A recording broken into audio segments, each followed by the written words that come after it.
प्रिय भाई बहनों, आज हम सभी कक्षा अष्टम सामाजिक विषय पाठ 2 के अंतर्गत उसके बचे हुए जो शेष भाग हैं उसके बारे में हम चर्चा करेंगे और सुनेंगे। तो आज का जो टॉपिक है वह है मृदा निर्माण के कारक। मृदा निर्माण के कारक।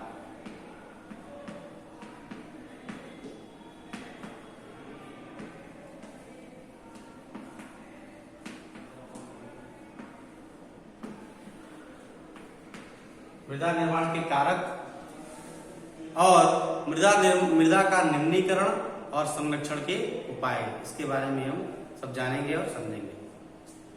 प्रिय भाई बहनों, इसके पहले हम लोग पढ़ चुके हैं कि मृदा निर्माण को प्रभावित करने वाले कारक, उसको प्रभावित यानी उसके प्रभाव से क्या क्या परिवर्तन आते हैं या उसके जो कारक हैं उन कारकों के माध्यम से मृदा पर क्या प्रभाव पड़ता है, इसके बारे में हम लोग चर्चा किए हैं।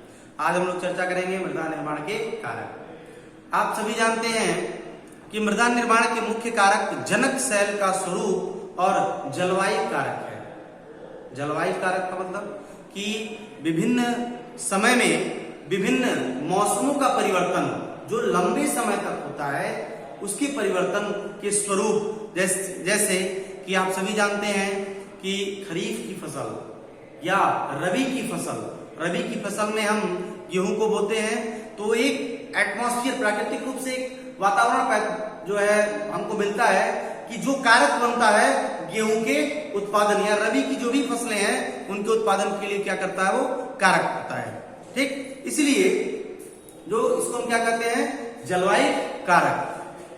तो दो चीजें मुख्य रूप से मृदा निर्माण के लिए कारक है, जनक शैल का स्वरूप या जनक शैल मतलब जिसमें वो पैदा होती है उसका स्वरूप, और जो जलवायु एटमॉस्फेयर का जो बदलाव है, यह दोनों मुख्य कारक हैं मृदा निर्माण के। मृदा निर्माण के अन्य कारक जैसे कि स्थलाकृति यानी उस स्थल की आकृति कैसी है, जो जहां पर हम फसल या उस मृदा को उपजाऊ बनाने के लिए कार्य कर रहे हैं उसकी आकृति कैसी है, या जैव पदार्थों की भूमिका, जो जैविक पदार्थ हैं उसकी भूमिका क्या है, और मृदा निर्माण के संगठन में लगा समय, मृदा के को जो बनाने के लिए हमको कितना हमने समय दिया और क्या हमने जाना कि कैसे उसमें हम फसल का उत्पादन कर सकते हैं, या गौण तरीके से ये भी क्या करते हैं, प्रभावित करते हैं या कारक की सहभागिता करते हैं। अलग अलग स्थानों में ये भिन्न भिन्न होते हैं। आप सभी जानते हैं कि जो फसल आपके मैदानी क्षेत्रों में होगी वह फसल पर्वतीय क्षेत्रों में नहीं होगी। दूसरी चीज कि जिस प्रकार से हम मैदानी क्षेत्रों में खेती करते हैं उस प्रकार से हम पर्वतीय क्षेत्रों में खेती कृषि नहीं कर सकते हैं। ठीक, तो दोनों के स्थानों में क्या होती है, भिन्नता होती है। अब आते हैं मृदा का निम्नीकरण और संरक्षण के उपाय। निम्नीकरण का मतलब क्या होता है कि ह्रास होना, निम्न होना, यानी मृदा अपरदन और क्षीणता मृदा संसाधन के लिए दो मुख्य खतरे हैं। मृदा अपरदन और क्षीणता मृदा संसाधन के लिए दो मुख्य खतरे हैं। मानवीय और प्राकृतिक दोनों ही कारकों में मृदाओं का जो निम्नीकरण हो सकता है, दोनों ही कारकों में मृदा का क्या हो सकता है, निम्नीकरण, यानी मृदा अपरदन और क्षीणता मृदा संसाधन के लिए क्या है, खतरे। जैसे मृदा का अपरदन, एक जगह से मृदा का क्या होना, हट जाना, खिसकना, और मृदा संसाधन और क्षीणता मतलब कि उसकी जो क्वालिटी है, जो गुणवत्ता है उसमें कमी आना, दोनों ही क्या है, मृदा के लिए खतरे हैं। मानवीय और प्राकृतिक दोनों ही कारकों के मृदाओं का निम्नीकरण हो सकता है इससे। ठीक है, मृदा के निम्नीकरण में सहायक जो कारक होते हैं, अब देखिए मृदा एक जगह से दूसरी जगह खिसकेगी तो जाहिर सी बात है यदि हम में कोई चीज हो, कोई वस्तु ऐसी हो जो उसको रोक सके, तो आप समझ सकते हैं कोई पेड़ हो तो उसकी जड़ों से जो मिट्टियां होंगी क्या होंगी, वो पकड़े रहेंगे, वहां से मृदा खिसक नहीं सकती, उसका अपरदन नहीं हो सकता है। ठीक है, तो इसका जो सहायक कारक है कि वनों की कटाई, यदि हम पेड़ों को काट देंगे तो क्या वन वहां रुक पाएंगे, तो नहीं रुक पाएंगे। भूस्खलन यानी जो माइनिंग होता है, माइनिंग हम क्या करते हैं कि वहां से अपने संसाधनों ईंधनों को निकाल करके, जो जैविक ईंधन उसको निकाल करके, और जो नीचे की सतह होती है, जो अंदर की जो भूमि होती है वो खाली हो जाती है। तो बाहर से ऊपर से जब कोई फोर्स पड़ेगा तो वहां क्या हो जाएगा, वो जो ऊपर की जमीन होगी नीचे की तरफ बैठ जाएगी, और इस बैठने की क्रिया को हम क्या कहते हैं, भूस्खलन।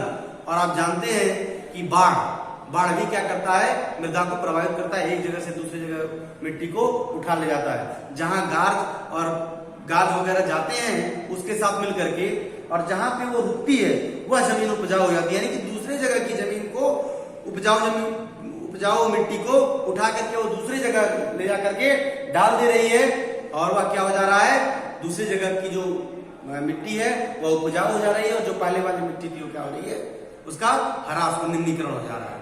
ठीक, इस प्रकार से हम समझ सकते हैं कि कौन कौन से मुख्य सहायक चीजें हैं जो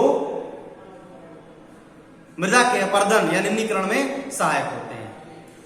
अब मृदा संरक्षण यानी इसको जो है एक जगह की मिट्टी दूसरे जगह न जाए, इसके संरक्षण यानी इसके बचाव के लिए हम क्या क्या उपाय कर सकते हैं, कुछ विधियों का आकलन करेंगे। जैसे कि मल्च बनाना, पौधों के बीच अनावरित भूमि, पौधों के बीच में जो अनावरित भूमि है, ठीक है, जैव पदार्थ जैसे कि प्रवाल से ढक दी जाए, जैव पदार्थों, प्रवाल वगैरह क्या होता है, वो जैविक पौधे होते हैं, उसे ढक दी जाए। इससे मृदा की जो आर्द्रता होती है, जो नमी होती है, आर्द्रता का अर्थ होता है नमी, वह क्या होगी, रुकी रहेगी। ठीक, वेदिका फार्म, मृदा संरक्षण के लिए एक और उपाय है वेदिका फार्म। जैसे चौड़े समतल सोपान अथवा वेदिका तीव्र ढालों पर बनाए जाते हैं, चौड़े समतल सोपान टाइप, सोपान यानी कि एक विशेष प्रकार की स्थलाकृति का निर्माण करते हुए उसके संरक्षण को बचाना या उसके संरक्षण का उपाय करना, ताकि सपाट जो सतह है उस पे फसल उगाने के लिए उपलब्ध हो। यानी उसको हम वेदिका बना देंगे, चारों तरफ से घेर देंगे, तो क्या होगी, वह फसल उगाने के लिए उपलब्ध होगी हमारे लिए। इससे जो पृष्ठीय प्रवाह और मृदा अपरदन होगा वह कम हो जाएगा। पृष्ठीय यानी इसके पृष्ठ का जो बहाव होगा वह रुक जाएगा और उसका अपरदन भी रुक जाएगा। जो तीसरा है वह है, यानी इसके जो उपाय हैं मृदा संरक्षण निर्माण के कारक, ठीक है, तो इसमें हमने जाना पहला मृदा निर्माण के कारक में हमने जाना कि जो जनक शैल का स्वरूप, जनक शैल का स्वरूप, ठीक है, और दूसरा है जलवायु, यानी जलवायु की जो क्रियाएं होती हैं, जलवायु कारक। ठीक, इसमें हमने देखा कि मृदा निर्माण के लिए दोनों कारक बहुत ही महत्वपूर्ण होते हैं। ठीक है, अब आता है मृदा का निम्नीकरण। मृदा का निम्नीकरण, तो मृदा का निम्नीकरण कैसे होता है,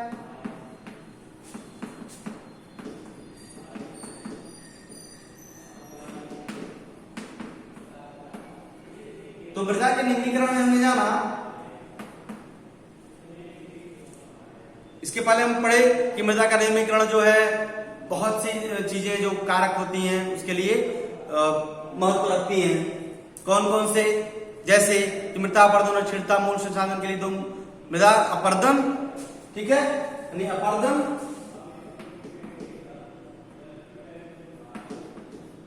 और क्षीणता,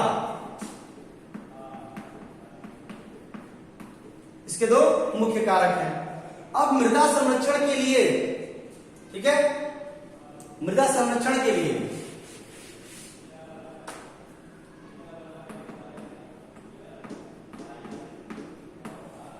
अब इसका हम संरक्षण कैसे करेंगे, तो संरक्षण के लिए विभिन्न उपाय हैं, विभिन्न उपाय, जैसे कि हमने आपको बताया कि मल्च बनाना, पहला है मल्च बनाना,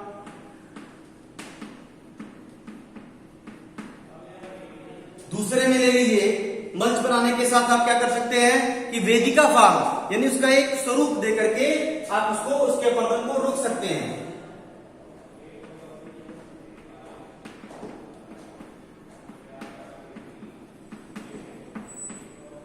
वेदिका फार्म। तीसरा है समोच्च रेखीय जुताई।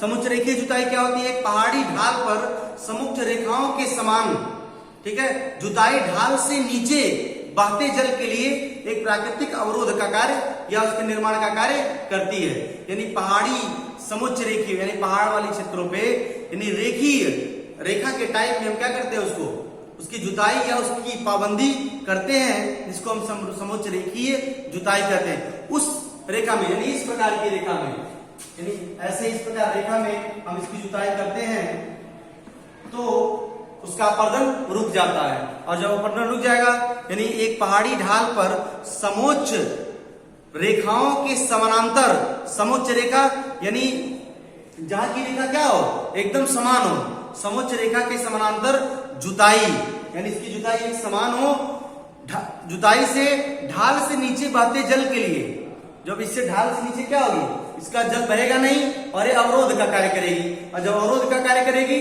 तो यहाँ की जो मिट्टी होगी बाकी दूसरे क्षेत्र में नहीं जाएगी और यह जो मिट्टी होगी यहाँ उपजाऊ होने का कार्य करेगी। ठीक, तो इसलिए समोच्च रेखीय जुताई।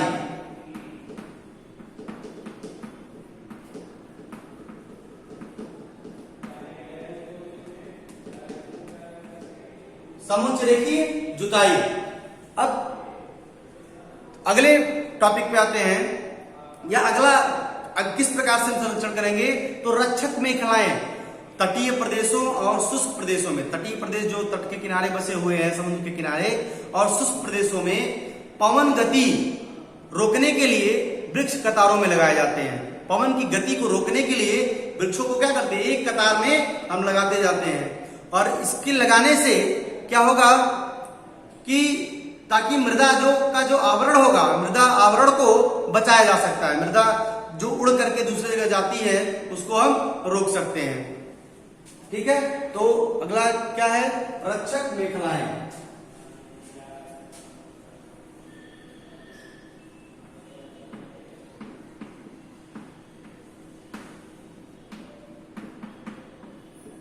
रक्षक मेखलाएं।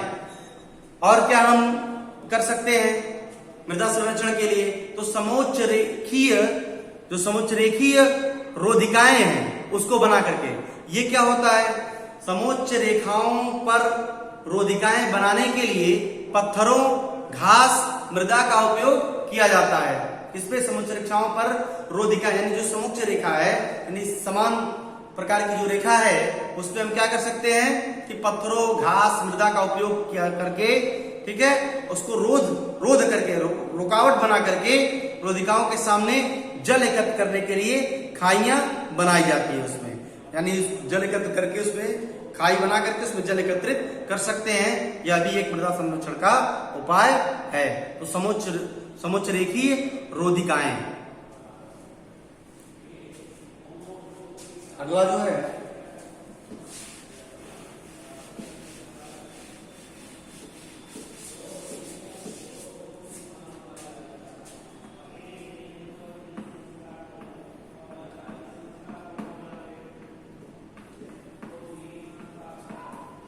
समुच्च रेखीय रोधिकाएं। और अगला इस प्रकार से